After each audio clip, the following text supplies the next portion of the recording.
Merc Sprinter, rear passenger side quarter, all bombed in, at least. So I started pulling it out. Got this bottom sill straightened out now. Okay. I'll show you a little bit more later. There we go. So quick patch panel. Start to put a bit of a shape in it so it kind of matches up. Cut out some spot welds, holes for spot welds should I say.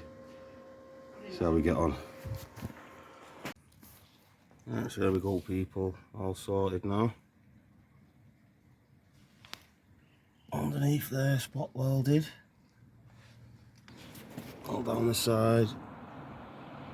Right,